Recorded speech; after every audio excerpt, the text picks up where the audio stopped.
మనం అనుకుంటాం, ఓహో లాస్ట్కి ఇవ్వాల్సింది దేనికి? దేవుని సమయం. దేవుని సమయం లాస్ట్ అనుకుంటాం, కానీ ఒక చిన్న పాయింట్ మిస్ అవుతాం.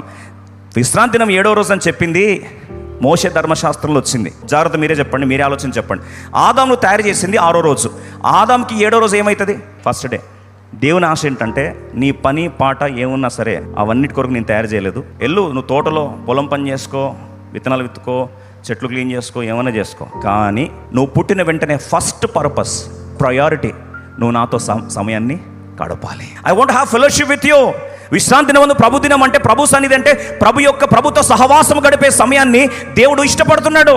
Don't compromise prayer time, don't compromise quiet time, don't compromise fellowship with God. దేవునితో వ్యక్తిగత సహవాస సమయాన్ని దయచేసి రాజీ పడొద్దని జ్ఞాపకం చేస్తున్నా. ప్రథమ స్థానము దేవుని సమయాన్ని, దేవుని సహవాస సమయాన్ని కానీ గడిపితే నీ జీవితంలో ఖచ్చితంగా విజయాన్ని దేవుడు స్థిరపరచునుగాక.